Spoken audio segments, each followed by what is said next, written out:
ஓம் ஸ்ரீ குருப்பியோ நமக. குருவே சரணம். நம்மளுடைய லைஃப் ப்ரொடக்ஷன்ஸ் சேனலில் தொடர்ந்து நம்ம பல பதிவுகளை பார்த்துட்ருக்கோம். நீங்கள் இப்போ தான் நம்ம சேனலை ஃபஸ்ட் டைம் பார்க்குறீங்கன்னா சப்ஸ்கிரைப் பண்ணிக்கோங்க. மாதங்கள்லேயே மிகச்சிறந்த மாதம்னு சொல்லப்படக்கூடியது ஆடி மாதம். ஆடி மாதத்தில் வரக்கூடிய முதல் நாள் அப்படின்றது சூரிய பகவான் தன்னுடைய திசையை மாற்றி பயணிக்கக்கூடிய அற்புதமான நாள். முழுக்க தெய்வ வழிபாட்டுக்கு உகந்த நாள். ஆடி மாதம் முழுக்கவே அம்பிகை வழிபாடு மிகச்சிறந்ததாக இருக்கும். எல்லா விதமான தெய்வங்களையுமே வழிபடலாம். முக்கியமாக குலதெய்வத்தையும் இந்த மாதத்தில் வழிபடும் பொழுது நமக்கு மிகச்சிறந்த பலன்கள் கிடைக்கும். இந்த ஆடி மாதத்தில் நீங்கள் முதல் நாள் அன்னைக்கு உங்களுக்கு சகலவிதமான செல்வங்களும் கிடைக்கணும் அப்படின்ற ஒரு பிரார்த்தனையோடு துவங்குங்க.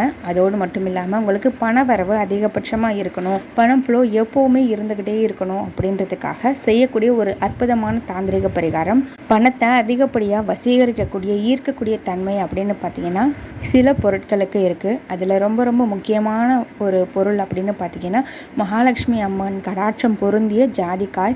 இந்த ஜாதிக்காயை நீங்கள் உங்ககிட்ட ஆல்ரெடி இருக்குது அப்படின்னாலும் இன்றைக்கி புதுசாக வாங்குங்க. வாங்கிட்டு வந்து அதை உங்களுடைய வீட்டு பூஜை அறையில் இருக்கக்கூடிய மகாலட்சுமி தாயார் படத்துக்கு முன்னாடி வச்சுடுங்க. நீங்கள் பூஜையெல்லாம் முடிச்சதுக்கு அப்புறமா சுக்கிரஹோரை நேரமாக பார்த்துக்கோங்க. அந்த நேரத்தில் உங்களுடைய பர்ஸில் ஒரு வெள்ளை கலர் துணியில் அந்த ஜாதிக்காயை முடிச்சு கட்டி அதை உங்களுடைய பர்ஸ் இல்லைன்னா பணப்பெட்டி, நகைப்பெட்டி இந்த மாதிரி இடங்களில் நீங்கள் வச்சிடலாம். இது பண வரத்தை உங்களுக்கு அதிகப்படுத்தி கொடுக்கும். அதாவது வரவு அதிகமாகும், செலவு ரொம்பவே கம்மியாகும். அந்த ஒரு தன்மை உங்களுக்கு இந்த ஜாதிக்காய் மூலியமாக கிடைக்கும். இந்த சின்ன தாந்திரிக பரிகாரத்தை ஆடி மாதத்தினுடைய முதல் நாள் நீங்கள் செய்யும் பொழுது அது கூடுதல் பலனாக உங்களுக்கு கிடைச்சி தீரும். ஹர ஹர சங்கர, ஜெய ஜெய சங்கர.